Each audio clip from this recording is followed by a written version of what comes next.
Welcome students. இப்போ நம்ம என்ன பார்க்க போகிறோம்னாக்க 12th காமர்ஸில் யூனிட் 4 ஹியூமன் ரிசோர்ஸ் மேனேஜ்மெண்ட் பார்த்துக்கிட்டு இருக்கோம். இதில் சாப்டர் 12 எம்ப்ளாயி ட்ரைனிங் மெத்தட், இந்த லெசனில் ஆஃப் தி ஜாப் ட்ரைனிங் பார்த்துக்கிட்டு இருக்கோம். இதில் ஒரு 6 மெத்தட் ஆல்ரெடி பார்த்தாச்சு. இப்போ 7th மெத்தட் என்னென்னு பாருங்கள். Vestibule training method.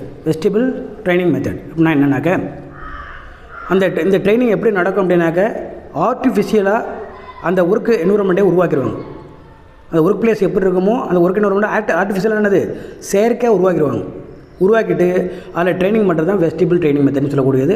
இப்போ நீங்கள் பார்த்தீங்கன்னா ஆர்மி, அதாவது மிலிட்ரி ட்ரைனிங்லாம் நடக்கும். அதெல்லாம் பார்த்தீங்கன்னாக்கா உண்மையிலேயே எப்படி வாரில் வந்து எப்படி அவங்க அந்த ஜோல்சர்லாம் எப்படி சண்டை போடுவாங்களோ அதே போலவே ட்ரெயின் பண்ணி பார்ப்பாங்க. ஓகேவா?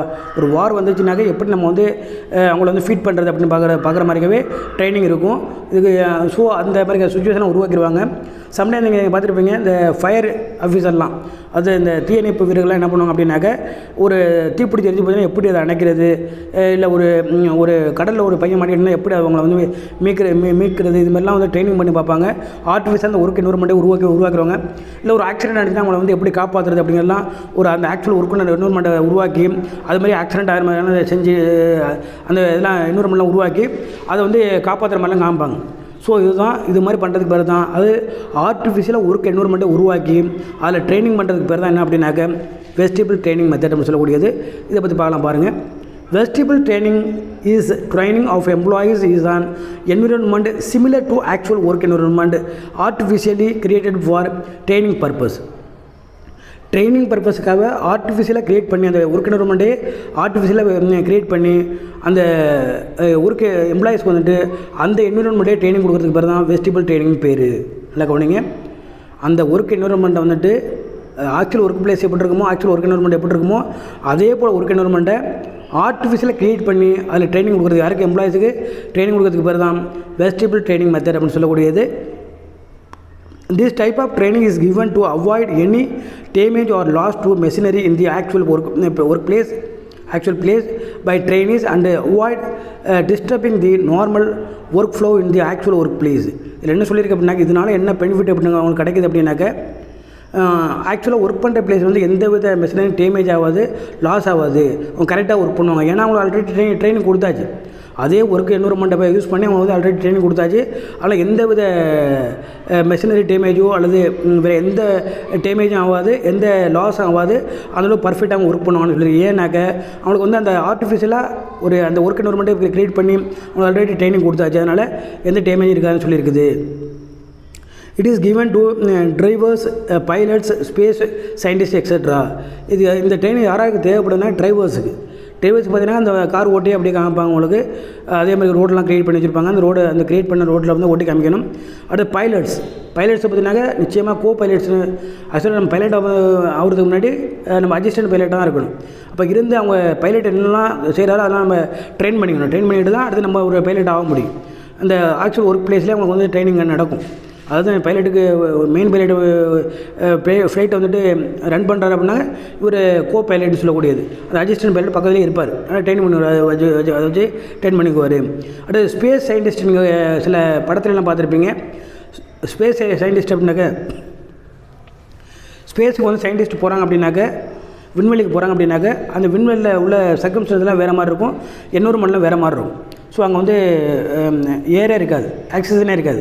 ஸோ அங்கே வந்து எப்படி இருக்கணும், நம்ம அங்கே மதக்கிற மாதிரிலாம் இருக்கும். இப்போ சில படத்துலலாம் பார்த்துருப்பீங்க.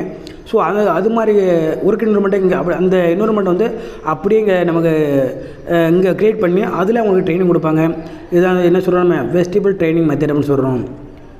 அடுத்து பாருங்கள், லேர்னிங் மெத்தட். அடுத்து என்னது லேர்னிங் மெத்தட் அப்படின்னாக்க, எலக்ட்ரானிக் லேர்னிங் மெத்தட் அப்படின்னு சொல்கிறது ஆன்லைன் பேசிஸில் லேர்ன் பண்ணுறது. நம்ம வந்து ஸ்ட்ரைட்டாக ஃபீல்டுக்கெலாம் போக வேண்டிய அவசியம் கிடையாது. ஆன்லைன்லேயே நம்ம வந்து லேர்ன் பண்ணுறதுக்கு பேர் தான் லேர்னிங் மெத்தட் அப்படின்னு சொல்லக்கூடியது. நம்ம வீட்டில் இருந்தோ அல்லது வெளியில் இருந்தோ நமக்கு அது ஒர்க் பிளேஸ்லேருந்து லேர்ன் பண்ணுறது கிடையாது. ஆன்லைன் மூலமாக லேர்ன் பண்ணுறது மெத்தடுக்கு பேர் தான் லேர்னிங் மெத்தட் அப்படின்னு சொல்லக்கூடியது. அதாவது எலக்ட்ரானிக் லேர்னிங் மெத்தட்னு சொல்லக்கூடியது. இதை பார்க்கலாம் பாருங்கள். Electronic learning is the use of technological process to access of a traditional classroom or office. The e-learning அப்படிங்கிறது வந்து இது டெக்னாலஜிக்கல் ப்ராசஸ் தான். இது எப்படி நம்ம அக்சஸ் பண்ணுறோம் அப்படின்னாக்க ட்ரெடிஷ்னல் கிளாஸ் ரூம் ஒரு ஆஃபீஸில் தான் அக்சஸ் பண்ணுறோம். ஒரு ஆஃபீஸ்லேயோ இல்லை ட்ரெடிஷ்னல் கிளாஸ் ரூம்லேயே தான் நம்ம அக்சஸ் பண்ண முடியும். ஓப்பன் பிளேஸ் எல்லாம் பண்ண முடியாது. ஏன்னா நம்ம அதில் கம்ப்யூட்டர் வச்சோ இல்லை லேப்டாப் வச்சு செய்ய போகிறோம். ஸோ ஒரு ட்ரெடிஷ்னல் கிளாஸ் ரூம்லேயோ அல்லது ஆஃபீஸ்லேயோ இதை ஒர்க் பண்ணலாம்னு சொல்லியிருக்குது. E-learning is also often referred to as online learning or web-based training.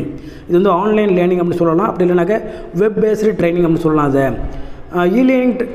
e-learning training courses can save lakhs and lakhs of rupees to an organization as they no longer have to pay for overtime or costly seminar to improve employee skills. இது வந்து நிறையா cost lakhs and lakhs காஸ்ட்டை வந்துட்டு save பண்ண முடியும்னு சொல்லியிருக்கு. ஏன் அப்படின்னாக்க ஆர்கனைசேஷன் நம்ம வந்து செமினார் மெத்தட்லேயும் பலவிதமான மெத்தட் இருக்குது. ட்ரைனிங் மெத்தடில் அதெல்லாம் யூஸ் பண்ணோம்னாக்க லேக்ஸ் அண்ட் லேக்ஸ் ருபீஸ் நம்ம இந்த ஆர்கனைசேஷனில் எக்ஸ்பென்சஸ் பண்ண வேண்டியிருக்கும். இது மாதிரி நம்ம வந்து ஆன்லைன் பேஸில் நம்ம பண்ணோம்னாக்கா ரொம்ப காஸ்ட்டை வந்து சேவ் பண்ண முடியும்னு சொல்லியிருக்குது. ஆனால் வந்து எம்ப்ளாயோட ஸ்கில் வந்து நார்மலாக இம்ப்ரூவ் பண்ண முடியுது.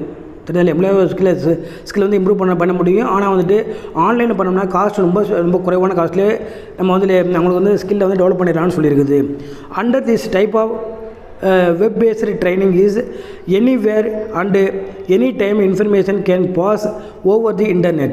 இன்டர்நெட் மூலமாக எந்த இடத்துல வேணாலும் எப்போ வேணுமாலும் யாருக்கு வேணுமாலும் நம்ம என்ன பண்ணோம்னாக்க இன்ஃபர்மேஷன் வந்துட்டு பாஸ் பண்ண முடியும். ஸோ நைட்டு அதெல்லாம் டைம்லாம் கிடையாது. Night time, evening time, morning time எந்த டைமே கிடையாது. எந்த இடத்துல வேணுமாலும் யாருக்கு வேணுமாலும் இன்ஃபர்மேஷன் பாஸ் பண்ணி அவன் நம்ம ட்ரெயின் பண்ண முடியும்னு சொல்லியிருக்குது. ஸோ இது ஒரு அட்வான்டேஜ் இதில் இருக்குன்னு சொல்லியிருக்குது. ஓகேவா?